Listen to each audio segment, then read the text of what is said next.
Assalamualaikum warahmatullahi wabarakatuh. Kami dari kelompok 4 akan mempresentasikan hasil diskusi dari kelompok kami mengenai finansial and non-finansial pada WK 15 yang beranggotakan Rijalo Fikri, Megawati Nawara Putri, Velia Anggraini, Elsya Fitrianisa, dan Verkano Anasa Esera. Penelitian tentang sistem pengukuran kinerja menjadi semakin berfokus pada perspektif karyawan yang bertentangan dengan perspektif organisasi. Hubungan antara sistem pengukuran kinerja dan hasil perilaku mereka telah mendapat perhatian penelitian yang cukup besar dalam periode berjalan. Penelitian terbaru menunjukkan bahwa sistem pengukuran kinerja mempengaruhi perilaku karyawan melalui intervensi variabel seperti ketidakjelasan peran, keadilan prosedural, dan umpan balik. Penelitian ini berfokus pada peran motivasi karyawan untuk berpartisipasi dalam penetapan target pada hubungan antara ukuran kinerja dan prestasi kerja karyawan. Pentingnya motivasi karyawan baik itu intrinsik maupun ekstrinsik untuk tampil baik dalam tugas-tugas secara luas diakui. Namun gagasan bahwa motivasi karyawan dapat bermanifestasi dalam berbagai bentuk kadang-kadang diabaikan dalam manajemen akuntansi penelitian. Motivasi baik intrinsik maupun ekstrinsik berhubungan dengan suatu kegiatan aktivitas. Saat melakukan tugas merupakan kegiatan yang penting, itu bukan satu-satunya kegiatan di organisasi. Ada kegiatan lain dalam kaitannya dengan motivasi karyawan, termasuk motivasi karyawan untuk terlibat dalam perilaku warga organisasi, motivasi karyawan untuk menyesuaikan diri dengan norma-norma sosial, dan untuk penelitian ini, motivasi karyawan untuk berpartisipasi dalam penetapan target. Pengakuan bahwa ada bentuk-bentuk yang berbeda dari motivasi penting karena motivasi yang berbeda terkait dengan konsekuensi yang berbeda. Tujuan dari penelitian ini adalah untuk memastikan apakah langkah-langkah keuangan sebagai kriteria evaluasi kinerja mempengaruhi dua hal. Yang pertama, sejauh mana karyawan hakiki motivasi untuk berpartisipasi dalam pengaturan sasaran, dan yang kedua, sejauh mana karyawan ekstrinsik dikendalikan motivasinya untuk berpartisipasi dalam penetapan target. Metode penelitian. Pertama itu pemilihan sampel dan pengumpulan data. Sesuai dengan artikel, penelitian ini diarahkan kepada karyawan yang berada di tingkat operasi dan toko, daripada di tingkat manajemen puncak. Oleh sebab itu, kuesioner survei dijawab oleh karyawan yang bekerja di tingkat operasional atau toko, sebagai lawan dari manajemen puncak. Karyawan pada level operasi dan karyawan pada shop floor adalah karyawan yang terlibat dalam penjualan, pemasaran, dan aktivitas manufaktur di pabrik dan kantor penjualan. Karyawan tersebut mencakup baik karyawan tanpa tanggung jawab manajerial seperti operator mesin, serta karyawan dengan beberapa tanggung jawab manajerial seperti mandor, pengawas pabrik, dan lain-lain. Sementara, sampel terdiri dari beberapa karyawan yang mungkin memiliki beberapa jabatan pekerjaan, seperti manajer pabrik atau asisten manajer pabrik, di mana orang-orang tersebut tetap yang pertama itu sebagai karyawan dan yang kedua bekerja di etalase atau di tingkat pabrik melakukan fungsi pengawasan di tingkat operasi. Survei kuesioner dikirimkan kepada karyawan di tingkat operasi di organisasi manufaktur Australia pada Agustus 2011. Dan kriteria pemilihan yaitu minimal terdiri dari 100 karyawan dan pergantian tahunan lebih dari $10 juta per tahun, dan menghasilkan 164 organisasi yang dipilih secara acak dari basis data Kompas Australia 2010. Sesuai dengan metode desain Dillman yang telah disesuaikan, pengumpulan data dilakukan dengan 3 langkah metode. Yang pertama itu dengan panggilan telepon yang dilakukan ke perusahaan untuk nama-nama responden yang potensial. Diikuti oleh paket kuesioner yang dipersonalisasi dengan surat pengantar, kuesioner dan amplop berbayar. Dan akhirnya paket kuesioner ditindaklanjuti setelah 2 minggu. Dan akhirnya sampel akhir untuk keperluan distribusi survei terdiri dari 582 karyawan yang berasal dari 114 organisasi. Semua respon bersifat anonim. 149 respon yang dapat digunakan telah diterima, yang mencerminkan tingkat responden ada 25,60%. Tingkat respon ini sebanding dengan beberapa studi akuntansi manajemen. Contohnya saja seperti studi akuntansi oleh Baynes dan Langsfield-Smith tahun 2003 yang melibatkan survei dalam organisasi manufaktur Australia. Tidak ada perbedaan yang signifikan yang dapat ditemukan dalam perbandingan rata-rata dari variabel bunga dan karakteristik demografis berdasarkan waktu respon.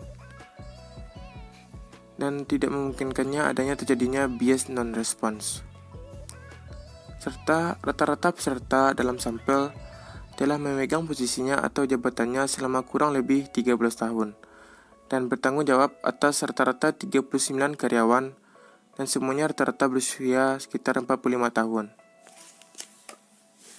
Sebagian besar peserta atau dalam persentase 72,48% memiliki kualifikasi pendidikan yang tinggi. Selanjutnya, penelitian ini membahas tentang teori yang menjelaskan mengenai motivasi manusia, yakni yang pertama teori evaluasi kognitif pada tahun 2012. Bagian ini menjelaskan bahwa diperlukannya evaluasi mengenai motivasi. Motivasi intrinsik dapat dirusak oleh faktor sosial dan juga lingkungan. Yang kedua ada teori manajemen teror pada tahun 1975. Yang ketiga ada teori kontrol pada tahun 1981. Yang keempat teori penentuan nasib sendiri pada tahun 1980 dan 1985. Bagian ini berkaitan dengan motivasi intrinsik untuk berpartisipasi dalam penetapan targetnya, yakni sumber motivasi yang berasal dari diri sendiri dan juga karena kemauan sendiri. Baiklah, saya akan menjelaskan mengenai hipotesis non-finansial. Pada hipotesis non-finansial terdiri dari beberapa, yang pertama yaitu di mana hipotesis tersebut sejauh mana langkah-langkah non-finansial yang dapat diidentifikasi digunakan dalam evaluasi kinerja karyawan secara positif terkait dengan motivasi intrinsik karyawan untuk berpartisipasi dalam penetapan target.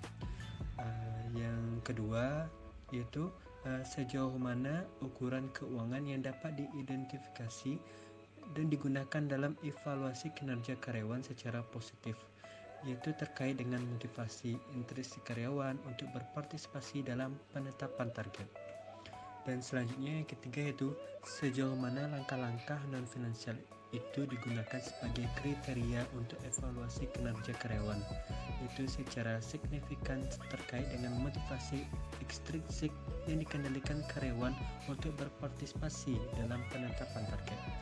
Yang selanjutnya itu yang keempat itu sejauh mana ukuran keuangan yang digunakan sebagai kriteria untuk evaluasi kinerja karyawan tidak secara signifikan terkait dengan motivasi ekstrinsik yang dikendalikan karyawan untuk berpartisipasi dalam penetapan target.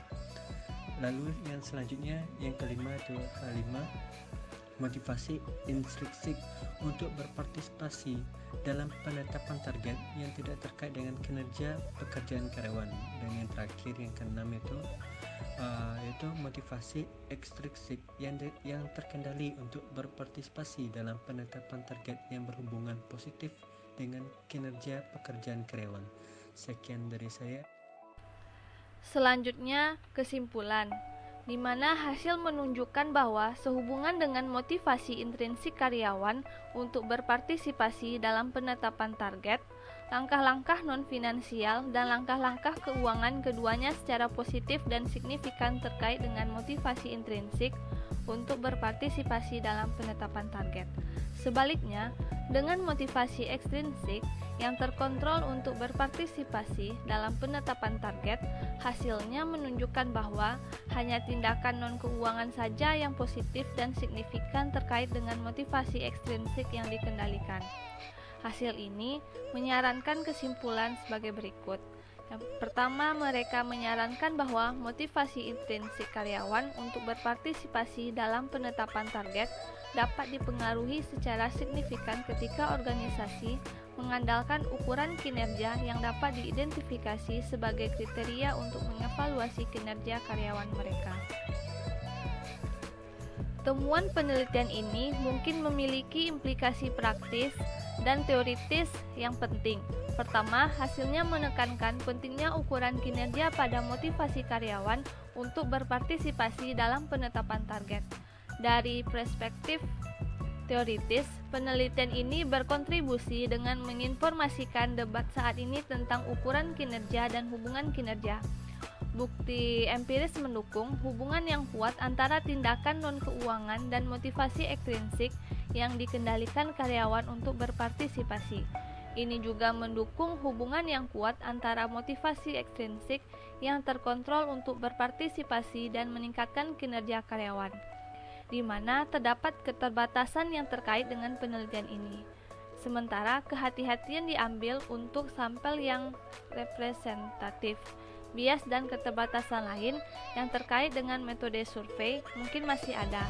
Selain itu, karena sampel berasal dari organisasi manufaktur yang relatif besar, hasilnya mungkin tidak dapat digeneralisasikan ke organisasi kecil dan sektor non-manufaktur. Keterbatasan lain terkait dengan ketidakmampuan metodologi survei untuk menyimpulkan kausalitas.